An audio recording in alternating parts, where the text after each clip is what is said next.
Welcome again students. और इस video में हम पाठ्य पुस्तक अभ्यास चैप्टर सेकंड जो आपका है आम्ल क्षार और लवण उसके क्वेश्चंस डिस्कस करेंगे। ब्लू बॉक्स से जो क्वेश्चंस हैं वो ऑलरेडी हम डिस्कस कर चुके हैं और कंप्लीट चैप्टर को हमने 7 वीडियोस में कवर किया है और उसका लिंक आपको डिस्क्रिप्शन बॉक्स में मिल जाएगा अगर आपने उन वीडियोस को नहीं देखा है। So now let's start. First question is, जब कोई विलयन लाल लिटमस को नीला कर देता है तो उसका पीएच जो है वो क्या होगा। देखिए, लाल को नीला जो है कर रहा है, यानी लाल को नीला कौन कर सकता है, कोई शार्क होना चाहिए और शार्क की पीएच वो कितनी होगी, वो 7 से ज्यादा होगी। सो यहाँ पर ऑब्वियसली जो विलियन होगा उसकी पीएच कितनी होगी, 10 होगी। ठीक है, क्योंकि 1, 4 और 5 ये जो है सारे अम्लीय इनका बिहेवियर होगा। प्रश्न 2 क्या है, कोई विलयन अंडे के पिसे हुए छिलके से अभिक्रिया करे गैस बनाता है जो चूने के पानी को दूधिया कर देती है। देखिए ये टेस्ट है, चूने के पानी को दूधिया कौन सी गैस करती है, वो करती है कार्बन डाइऑक्साइड गैस। अब इस विलयन में यह जो है वो बताना है आपको। तो अंडे के छिलके में क्या होता है, कैल्शियम कार्बोनेट होता है। ठीक है, कैल्शियम कार्बोनेट का फॉर्मूला क्या है, CaCO3, जो कि अम्ल के साथ अभिक्रिया करके कार्बन डाइऑक्साइड गैस बनाता है और जो चूने के पानी को दूधिया करती है। तो यहाँ पर हाइड्रोक्लोरिक अम्ल जो है ये सही होगा। ठीक, क्योंकि जो कैल्शियम कार्बोनेट है ये अम्ल के साथ अभिक्रिया करके calcium chloride plus water plus carbon dioxide gas यहाँ पर फॉर्म होगी। और ये ब्लू बॉक्स में भी ये क्वेश्चन एक आया था। कैल्शियम हाइड्रोक्साइड जो है चूने के पानी जो इससे अगर हम पास करते हैं कार्बन डाइऑक्साइड से कार्बन डाइऑक्साइड गैस को, तो जो पानी है वो दूधिया रंग का हो जाता है। वो किस लिए, क्योंकि उसमें फिर से कैल्शियम कार्बोनेट फॉर्म हो जाता है जिससे कि जो पानी है वो दूधिया लगता है। प्रश्न 3, 10 मिलीलीटर NaOH सोडियम हाइड्रोक्साइड जो कि एक प्रबल क्षारक है, विलयन 8 ml HCl विलयन से पूर्णतः उदासीन हो जाता है। यानी जितने 10 ml में हाइड्रोक्साइड आयन उत्पन्न होते हैं उतने ही HCl जो हाइड्रोक्लोरिक अम्ल है उसमें H+ जो आयन उत्पन्न होते हैं ये दोनों आपस में एक दूसरे को उदासीन कर देते हैं पूर्णतः। यदि हम NaOH के उसी विलयन को 20 ml लें तो इसे उदासीन करने के लिए कितना HCl जो है उसकी मात्रा की आवश्यकता होगी।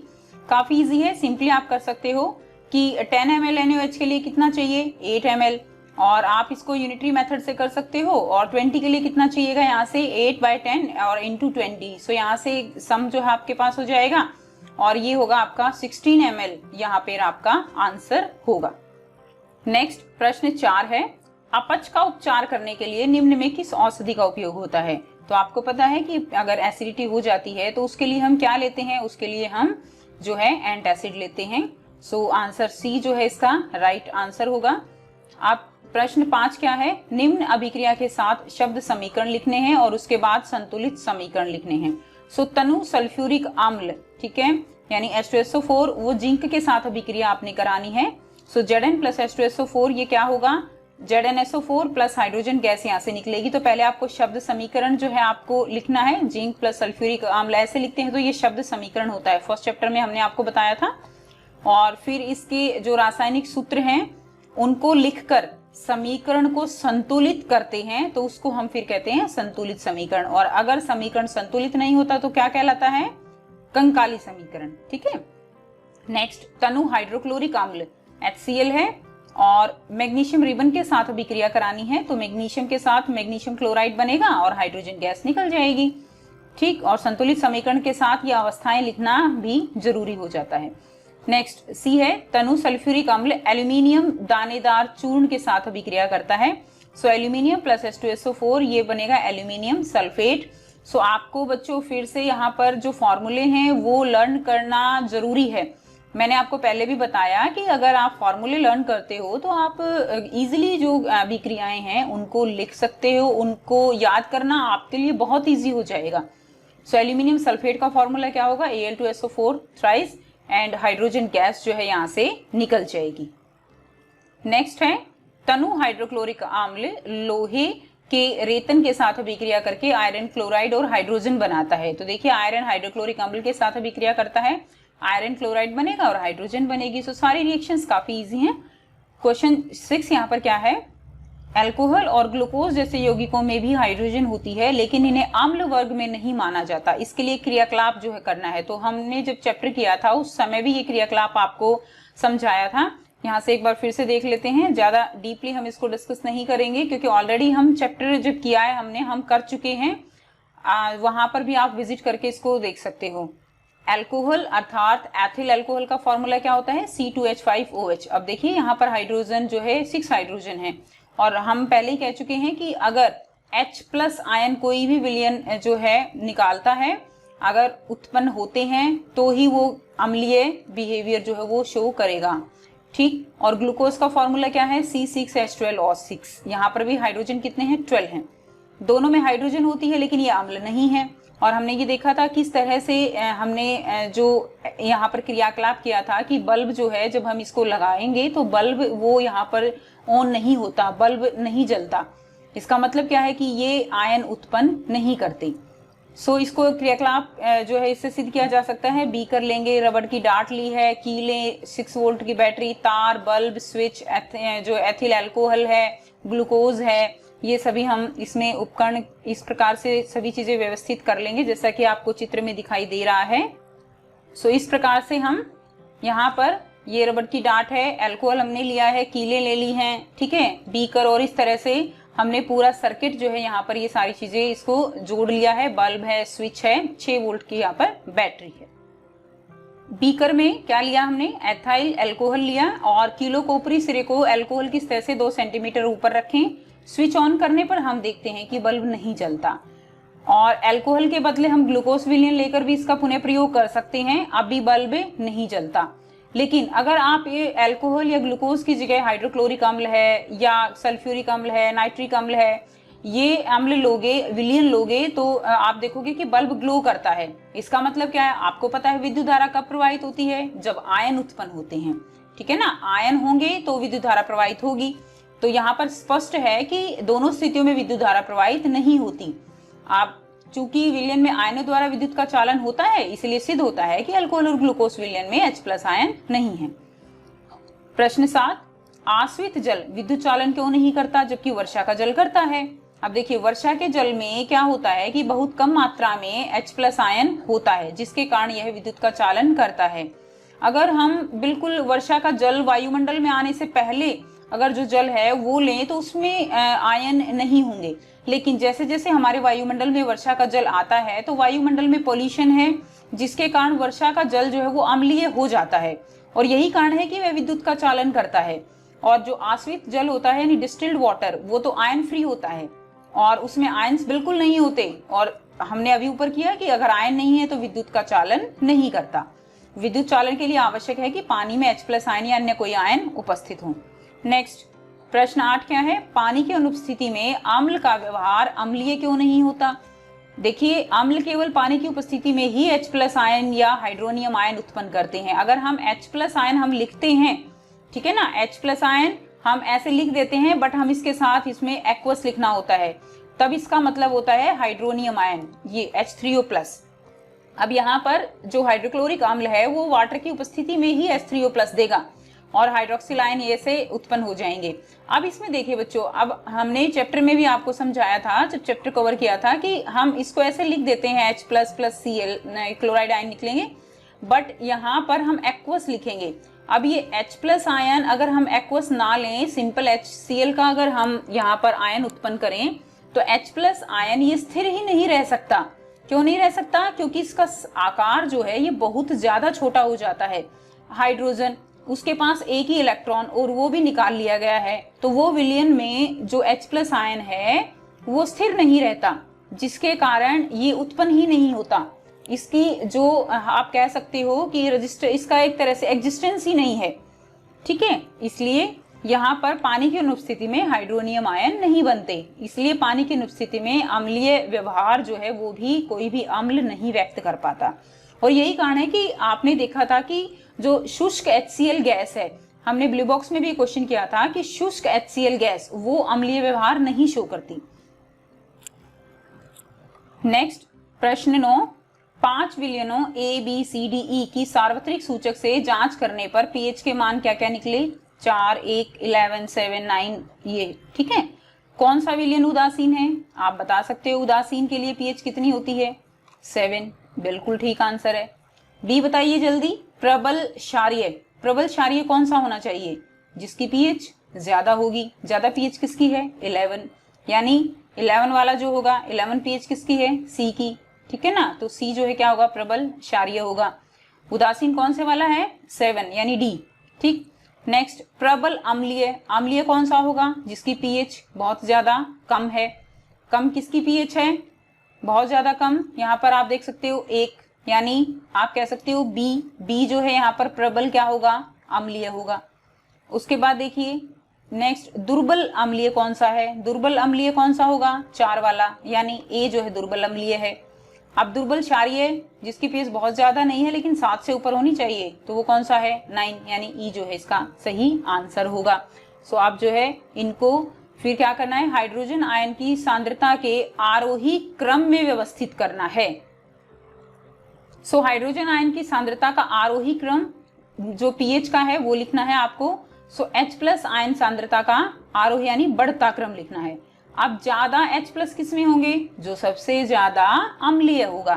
ठीक है ना, आप सबसे ज्यादा अम्लीय इसमें कौन सा है? जिसकी सबसे कम पीएच होगी। आपको इस तरह का पीएच स्केल तो याद ही है। इसमें क्या है कि यहाँ पर अगर आप देखोगे तो ये H+ आयन इस तरफ जो है क्या है? ज्यादा है, यानी इस तरफ फिर पीएच जो है वो कम होती चली जाती है। तो यहाँ पर जिसकी पीएच सबसे ज्यादा है उसमें H+ आयन सबसे कम है। सो 11, 9, 7, 4 और 1 ये इसका आरोही क्रम होगा। प्रश्न 10 क्या है? परखनली ए और बी में समान लंबाई की मैग्नीशियम रिबन ले लिया गया है। ठीक है, अब परखनली ए में हाइड्रोक्लोरिक अम्ल डाला गया। ठीक है, क्या अभिक्रिया होगी? और बी में एसिटिक अम्ल डाला गया, यानी मैग्नीशियम प्लस एसिटिक अम्ल। एसिटिक अम्ल यानी विनेगर, सिरका एक तरह से आप कह सकते हो। किस परखनली में अधिक तेजी से बुदबुदाहट होगी और क्यों? सो देखिए यहाँ पर जो परखनली ए है इसमें बुदबुदाहट तेजी से होगी। किस लिए? यहाँ पर क्यों होगी? इसलिए होगी क्योंकि जो हाइड्रोक्लोरिक अम्ल है ये कैसा है? ये प्रबल है, ये प्रबल अम्ल है। लेकिन जो ये एसिटिक अम्ल है ये कैसा है? ये दुर्बल अम्ल है यहाँ पर, इसलिए इसके अंदर बुदबुदाहट धीरे होगी। नेक्स्ट प्रश्न 11, ताजे दूध का पीएच का मान कितना है? 6। दही बन जाने पर इसके पीएच मान में क्या परिवर्तन होगा? अपना उत्तर समझाइए। आप सबको पता है बच्चों ताजे दूध का मान जो है यहाँ पर कितना है? 6 है। और दही बनने पर जो दूध है उसके अंदर अम्ल की मात्रा बढ़ जाती है, यानी उसके अंदर कौन सा अम्ल फॉर्म होता है? दही में लैक्टिक अम्ल। और अम्ल की जो पीएच है वो अगर अम्ल फॉर्म हुआ है तो पीएच क्या होनी चाहिए? 6 से कम आ जानी चाहिए। ऑलरेडी दूध की 6 है, तो अगर दही बन गई तो उसमें लैक्टिक अम्ल फॉर्म हो गया और अम्ल की जो पीएच है वो और भी कम हो जाएगी उसकी। ठीक है ना, तो लैक्टिक बैक्टीरिया जो है, जो लैक्टोबैसिलस बैक्टीरिया है वो लैक्टिक अम्ल बना देते हैं। ताजे दूध को दही में बदल दिया, दही में लैक्टिक अम्ल की उपस्थिति के कारण इसका पीएच का मान 6 से कम हो जाएगा। नेक्स्ट प्रश्न 12, एक ग्वाला ताजे दूध में थोड़ा सा बेकिंग सोडा मिलाता है। चलिए भाई मिला दिया। अब क्या हुआ? वह ताजे दूध के पीएच मान को 6 से बदलकर थोड़ा क्षारीय क्यों बना देता है? ताजे दूध का मान कितना बताया? 6। वो क्या करता है? उसके अंदर जो है क्या डाल देता है? उसमें कोई भी क्षार वो उसमें डाल देता है और उस 6 पीएच को वो बढ़ा देता है। मान लीजिए उसने 7 कर दिया, तो क्यों करता है ऐसा? वो ऐसा इसलिए करता है कि दूध जो है वो खट्टा होने से बच सके। ऐसे कैसे? देखिए थोड़ा सा बेकिंग सोडा मिलाने से दूध में पीएच का मान जो है वो थोड़ा बढ़ जाता है और वो क्षारीय हो जाता है दूध। अब क्या होगा? कारण यह है कि सोडियम हाइड्रोजन कार्बोनेट प्रकृति से क्या है? क्षारकीय है, इससे दूध खट्टा होने से बच जाता है। अब जो ग्वाला है वो दूध खट्टा होने से ऐसे बचा पाएगा कि अगर हल्का फुल्का दूध खट्टा होता भी है तो उसकी पीएच कम होगी और वो वापस कितने पे आ जाएगी? 6 पे। ठीक है ना, हम यहाँ पर एग्जाम्पल ले रहे हैं, ऐसा नहीं है कि पीएच 7 ही हो जाएगी। सो यहाँ पर एग्जाम्पल ले रहे हैं कि अगर काफी टाइम तक दूध जो है वो रहता है तो वो जो है पीएच उसकी नॉर्मल आ जाएगी, जिसके कारण वो जल्दी खराब नहीं होगा। इस दूध को दही बनने में अधिक समय क्यों लगा? अब देखिए अगर हमें उस पीएच के दूध की दही जमानी है तो क्या होगा? अगर दही बनाने के लिए फिर से हमें उसमें क्या करना पड़ेगा, उसको अम्लीय बनाना पड़ेगा, और जब पीएच ज्यादा है तो उसको अम्लीय बनने में भी तो टाइम लगेगा, जिसके कारण दूध से दही बनने में ज्यादा समय लग जाता है। ठीक है, अब यहाँ पे एक तो 6 pH से दही बने और एक 7 pH से जो है कम होके दही बनेगी, तो 6 वाले की जल्दी बनेगी, 7 वाले की थोड़ा लेट बनेगी। नेक्स्ट प्रश्न 13 क्या है, प्लास्टर ऑफ पेरिस को आर्द्र रोधी डिब्बों में क्यों रखना चाहिए, इसका कारण बताइए। तो देखिए प्लास्टर ऑफ पेरिस जो है वो नमी के साथ अभिक्रिया करके बहुत कठोर हो जाता है, बिल्कुल सेट हो जाता है, जिप्सम बनता है पत्थर जैसे, और जमकर बिल्कुल कठोर हो जाता है। जैसे आपने देखा है कि हमारे जो डॉक्टर हैं, अगर हड्डी टूट जाती है तो उस पे जब हम लगाते हैं तो कितना कठोर होता है, वो जिप्सम बन जाता है। पीओपी उस पे पानी डालते हैं, फिर वो बिल्कुल एकदम जो है पत्थर जैसा हार्ड हो जाता है। यहाँ से अभिक्रिया आप देख सकते हो, कैल्शियम सल्फेट हेमीहाइड्रेट पीओपी है, ये जो है 1.5 अणु पानी के से इसमें मिल जाते हैं और ये क्या बन जाता है, ये जिप्सम बन जाता है, जिसका फॉर्मूला क्या है, कैल्शियम सल्फेट 2H2O। 2H2O क्या है यहाँ पर, क्रिस्टलन का जल, इसीलिए हमें उसको आर्द्ररोधी डिब्बे में रखना चाहिए। नेक्स्ट प्रश्न 14, उदासीनीकरण अभिक्रिया क्या होती है। काफी सिंपल क्वेश्चन है ये आपके लिए। आम्ल और क्षार की अभिक्रिया है जिसमें लवण और पानी बनता है, उदासीनीकरण अभिक्रिया कहलाती है। NaOH plus HCl NaCl plus H2O, आप बहुत प्रीवियस क्लासेस से इसको पढ़ते आ रहे हो। KOH प्लस HNO3 क्या बनेगा यहाँ पर, पोटेशियम नाइट्रेट प्लस वाटर। सो इसमें क्या होता है उदासीनीकरण में, H प्लस आयन किससे उत्पन्न होते हैं, आम्ल से, और OH आयन कहाँ से मिलेंगे, शार्क से, और ये दोनों आपस में विक्रिया करके क्या हो जाएंगे, उदासीन पानी बन जाता है, जिसके कारण इसको हम क्या कहते हैं, उदासीनीकरण अभिक्रिया। नेक्स्ट प्रश्न 15, दोने का सोडा, फॉर्मूला याद कीजिए, दोने का सोडा क्या है, Na2CO3 10H2O, ठीक है ना, 10H2O, ये दोने के सोडे का formula. Baking soda NaHCO3, very good, NaHCO3। इसके उपयोग बताने हैं, घरों में साफ सफाई के लिए, पानी की स्थायी कठोरता को दूर करने के लिए। 1 मार्क का क्वेश्चन इंपॉर्टेंट है ये, पानी की स्थायी कठोरता दूर करने के लिए कौन सा जो है सोडियम का कौन सा जो आप कह सकते हैं यौगिक वो प्रयोग में लाया जाता है, तो वो वॉशिंग सोडा है। ब्लू बॉक्स क्वेश्चन में भी आया था ये। कांच, साबुन और कागज उद्योग में इसका उपयोग किया जाता है। और बेकिंग सोडे का उपयोग कहाँ होता है, बेकिंग पाउडर बनाने में काम आता है, जो सोडियम हाइड्रोजन कार्बोनेट और टार्ट्रिक अम्ल मिला के क्या बनाया जाता है, बेकिंग पाउडर। सो यहाँ पर ये जो है एंटासिड के घटक के रूप में भी उपयोग किया जाता है, यानी मधुमक्खी काट जाती है तो वो जो है फॉर्मिक अम्ल हमारी बॉडी में छोड़ती है, तो उसको हम बेकिंग पाउडर लगा के ठीक किया जा सकता है। उसको उसकी जो पीएच है अम्ल की उसको उदासीन किया जाता है, किससे, बेकिंग सोडे से। उसके अलावा जो बेकिंग पाउडर का कंसेप्ट है, ये भी चैप्टर मैंने जब आपको कराया है तो वहां पर मैंने आपको काफी क्लियर जो है वहां बताया है कि बेकिंग पाउडर कैसे बनता है, क्या जरूरत है, तो वहां पर वीडियो आप देख सकते हो। सो इस बेकिंग पाउडर कब बनता है, जब हम NaHCO3 जो हमारे पास है उसके अंदर कोई भी खाद्य अम्ल डाल देते हैं, तो तब जो है ये क्या बनता है, बेकिंग पाउडर बनता है। सो आई होप आपको सारे क्वेश्चंस क्लियर हैं। फिर भी अगर कोई प्रॉब्लम है तो आप कमेंट करके पूछ सकते हो। And thanks for watching.